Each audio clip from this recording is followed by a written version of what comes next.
नमस्कार दर्शकों, मैं जितेंद्र गुप्ता। आप देख रहे हैं स्टार सिटी न्यूज़। मैं इस वक्त मौजूद हूं ओखला विधानसभा में। हमारे साथ कांग्रेस के वरिष्ठ नेता हैं, इस वक्त मौजूद हैं हिदायतुल्ला जेंटल जी। नमस्कार सर आपका। नमस्कार जेंटल साहब, आपको जैसे राजनीतिक दौर आपका जो रहा कांग्रेस में, आज की जो वर्तमान सरकार है आम आदमी पार्टी की, दिल्ली में 7 साल बीत चुके हैं। कांग्रेस को दौर को लेकर बात कर लेते हैं। 15 साल जब शीला जी की सरकार रही और आज की सरकार को लेके अब कितना डिफरेंट देखते हैं दिल्ली के विकास को लेके? नमस्कार जितेंद्र गुप्ता जी। मैं स्टार सिटी न्यूज़ को धन्यवाद देता हूं मेरे तक पहुंचने के लिए। जो आपने सवाल उठाया शीला जी की सरकार और जो वर्तमान में आम आदमी पार्टी केजरीवाल की सरकार है, इसमें देखने के लिए कोई भी व्यक्ति जो समझदार है और दिल्ली की जनता खासकर जो बहुत ही ज़्यादा समझदार है, वो शीला दीक्षित की दिल्ली को और केजरीवाल की दिल्ली को बहुत अच्छी तरीके से समझ चुकी है कि जो शीला दीक्षित की तरक्की की दिल्ली थी, चमचमाती दिल्ली थी, अच्छी दिल्ली थी, साफ़ सुथरी दिल्ली थी, वो दिल्ली अब क्या है। एक अफ़ीम चस्का जो फ्री का, मुफ्त का आम आदमी पार्टी के केजरीवाल सरकार ने दिया लोगों को, फ्री बिजली का तो नहीं, फ्री पानी का। पानी गंदा देने लगे, पानी के वजह से बीमारियां होने लगी।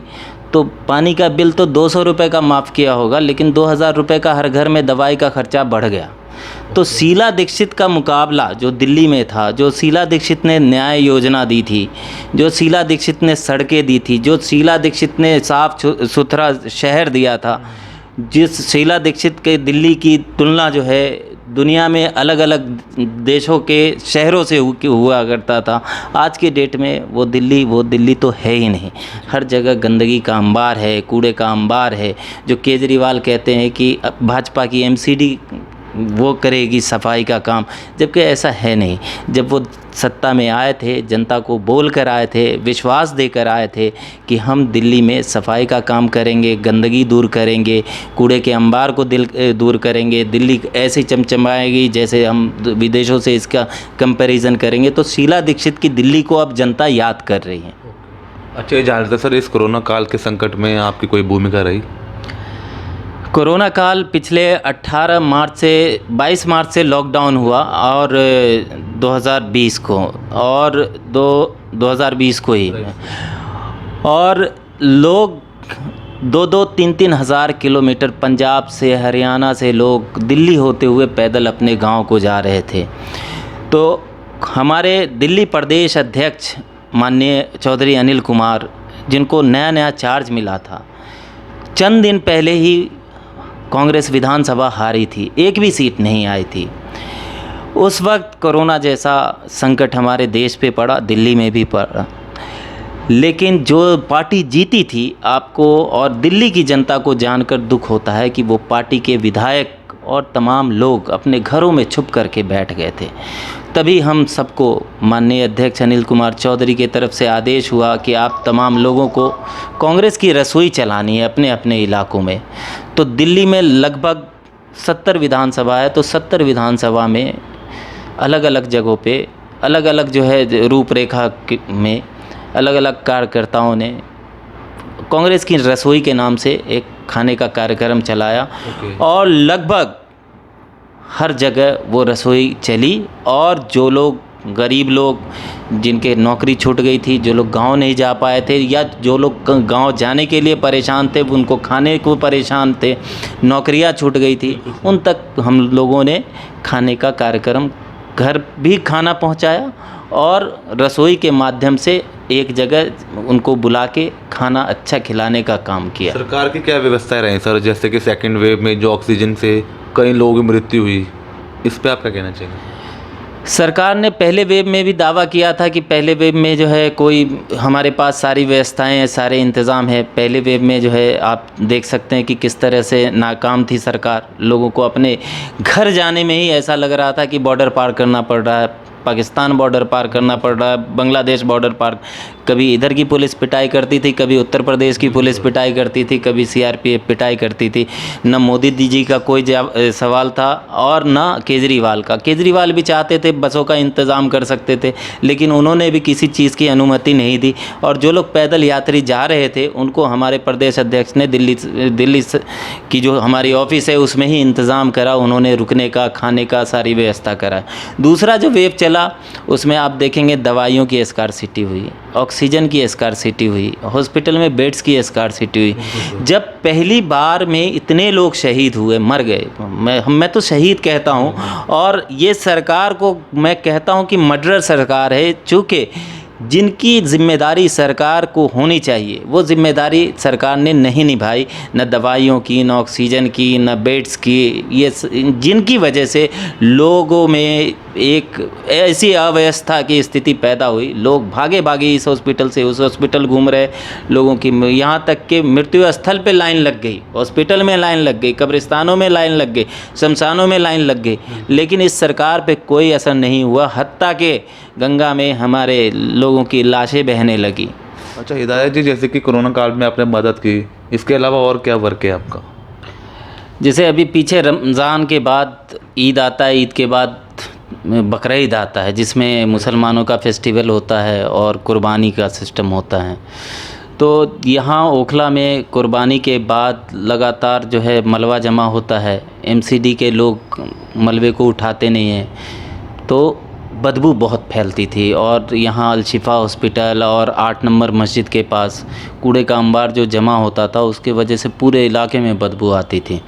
तो हमने लोगों से अपील की थी कि आप कुर्बानी करें, हमें फ़ोन करें, आपके घर से मलबा हम उठाएंगे। तो वो तकरीबन पूरे 3 दिन हमारी अलग अलग जगहों पे गाड़ियाँ घूमती रही, हमारे पास कॉल आते रहे। हमने कॉल सेंटर टाइप का बना दिया कि एक जगह जो है कॉल आएगा और हम नंबर डिस्ट्रीब्यूट करेंगे, हमारी गाड़ियाँ घरों से जाके मलबा उठाती थी।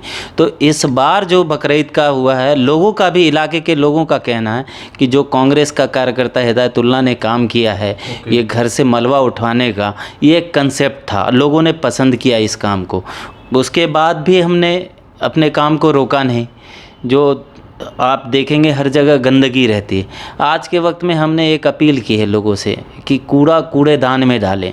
तो हमने अपनी गाड़ियां चालू कर दी हैं, सफाई के लिए लोग लगा दिए हैं। तो हमारे पास लगातार फ़ोन आते हैं कि आज हमको हमारी गली साफ़ करवा दीजिए। कभी कहीं से फ़ोन आते, कभी कहीं से।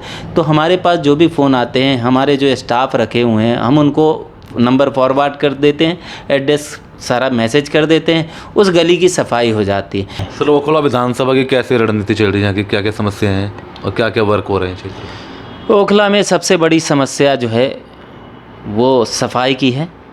जब से आम आदमी पार्टी की सरकार आई है, लोगों ने एक विश्वास से, यहाँ अमानतुल्लाह खान विधायक होते हैं, आम आदमी पार्टी के विधायक थे, तो शाहीन बाग खास करके मैं उसकी बात करूंगा जहां सीएए का भी प्रोटेस्ट चला था। शाहीन बाग पूरी दुनिया में जाना भी जाता है। तो अमानतुल्लाह पे विश्वास करके, उस सरकार पे विश्वास करके लोगों ने ये सोचा था कि विधायक एक पार्टी का है तो काउंसलर भी उसी पार्टी का अगर होगा तो काम ज़्यादा होगा। लेकिन उसके विपरीत हुआ कि जिस शाहीन बाग को दुनिया में लोग पढ़े लिखे आबादी के नियत से जानते हैं, उसी शाहीन बाग को आप देखेंगे तो मैं कहता हूँ दुनिया का सबसे गंदा इलाका होगा, कूड़े के हिसाब से, गंदगी के हिसाब से, बदबू के हिसाब से। जबकि विधायक और काउंसलर दोनों आम आदमी पार्टी के हैं, दोनों ही चाहते तो इलाका साफ़ हो सकता था। गंदगी के कूड़े का अंबार, कम से कम 2000 जगह स्पॉट हैं जो कूड़े का है, जो परमानेंट। शाहीन बाग की बात बताओ, कम से कम 2000 स्पॉट। आप चले जाएं 2 किलोमीटर की दूरी पे कम से कम 400 स्पॉट मिलेंगे आपको जहां कूड़ा जमा है। ना काउंसलर उसकी ज़िम्मेदारी लेता है, ना विधायक उसकी ज़िम्मेदारी लेता है। ये पार्टी किस लिए बात करेंगे कि ये वादे तो दुनिया से भर के करके आए थे। ये संदेश दे के काउंसलर को जिताया गया था कि भाई हम विधायक हैं, काउंसलर अगर हमारा रहेगा तो और अच्छा काम होगा। लेकिन ऐसा हुआ नहीं, किसी भी तरीके का वादा जो इनका था। दूसरा, एक तो गंदगी सबसे बड़ी समस्या है, दूसरा है एजुकेशन। इन्होंने वादे किए थे कि हम यहाँ एजुकेशन लाएंगे, स्कूल बनाएंगे, स्वास्थ्य सुविधा लाएंगे। कुछ नहीं लाए। कुछ नहीं हो पाया। एक स्कूल नहीं यहाँ खुला, एक अस्पताल यहाँ नहीं खुला। मतलब यहाँ सबसे बड़ी समस्या ये है कि विधायक और काउंसलर को पता ही नहीं है कि डेवलपमेंट होता क्या है, डेवलपमेंट चाहती क्या है, पब्लिक उनसे चाहती क्या है, किस लिए वोट दिया है। वो सोचते हैं कि बस जय केजरीवाल, जय हिंदू मुसलमान, ये सब नारा दे के पब्लिक को गुमराह करके हम वोट लेते रहें। तो ओखला की जनता जिस उम्मीद से इन लोगों को मतदान किया था, वोट दिया था, जिताया था, उन सारी उम्मीदों पे ये खड़े नहीं उतरे। तो जनता आज के वक्त में इनसे बहुत नाराज़ है और पार्टी से कई मुद्दों पे नाराज़ है, चाहे सीए का प्रोटेस्ट हो, चाहे जो है तबलीगी जमात का मामला हो। ये सारे मामले को देख के ओखला में जो है आम आदमी पार्टी से लोग सख्त नाराज़ हैं। अच्छा हिदायत जी जान लेते हैं, आपका जो राजनीतिक या आपका सामाजिक जीवन काफ़ी पुराना रहा था। अगर आपको पार्टी मैदान में उतारती है इस एमसीडी चुनाव को लेके, किस वार्ड से तैयारी चल रही है? देखिए, मैं अभी बहुत जल्दी होगा कहना कि पार्टी हमको चुनाव में उतारती है और किस वार्ड से उतारती है। ये सब कुछ हम एक कार्यकर्ता हैं, कोशिश माननीय अध्यक्ष चौधरी अनिल कुमार के कार्यकर्ता हैं, राहुल गांधी के सिपाही हैं। जहाँ से वो कहेंगे लड़ने के लिए वो हम लड़ने को तैयार होंगे, नहीं कहेंगे लड़ने को तो हम अपने तरफ से कभी पूछेंगे नहीं कि हमें लड़ना चाहिए। जो विश्वास अगर उनको पार्टी को लगेगा कि ये विश्वसनीय है, इनका इस्तेमाल चुनाव में भी किया जा सकता है, तो ज़रूर वो पार्टी सोचेगी। हमारा काम सोचना नहीं है, हम तो कार्यकर्ता, हम काम करेंगे। अच्छा सर, और कुछ अपनी जनता को आप लास्ट में क्या संदेश देना चाहेंगे? जनता से एक संदेश ज़रूर देंगे हम कि शिक्षा और स्वास्थ्य ये बहुत ज़रूरी है। स्वास्थ्य आपकी सफाई से बहुत हद तक जुड़ा हुआ है। जो ओखला, खासकर का ओखला इलाका जिस गंदगी की हालत कर दी है आम आदमी पार्टी के नेताओं ने, उसको समझिए, उस पीड़ा को समझिए और अपने नेताओं से सवाल पूछिए कि आखिर क्यों हमारा इलाका पूरे दिल्ली में सबसे गंदा इलाका है, किस वादे से आप आए थे और ओखला को दिया क्या है। ये छोटा सा संदेश है, क्योंकि जहाँ गंदगी है वहीं बीमारी है। तो 200 रुपया पानी का माफ़ करते हैं, पानी तो ओखला में है नहीं पीने का, किसी भी तरीके का तो सुविधा है नहीं, ऊपर से बीमारी गंदगी के नाम पे और दे रहे हैं। तो ओखला की तो हालत बहुत बुरी है और मैं समाज के, खासकर ओखला के लोगों को एक अपील करूंगा कि विधायक से, काउंसलर से सवाल करें। अगर आप सवाल नहीं करेंगे तो उनको लगेगा ही नहीं कि जनता का काम करना भी है। जब उनको लगेगा कि जनता हमसे हिसाब नहीं मांग रही है तो काम करेंगे ही क्यों। इसलिए उनको काम को जगाने के लिए, उनको नींद से उठाने के लिए सवाल करते रहना ज़रूरी है। हमारा काम विपक्ष में है, हम तो बोलते ही रहेंगे, लेकिन जनता सवाल पूछेगी तो उसका अलग ही इम्पैक्ट पड़ेगा। धन्यवाद सर आपका, हिदायतुल्लाह जी। तो ये हमारे सीधी बात हिदायतुल्लाह जेंटल जी से, स्टार सिटी के साथ मैं जितेंद्र गुप्ता।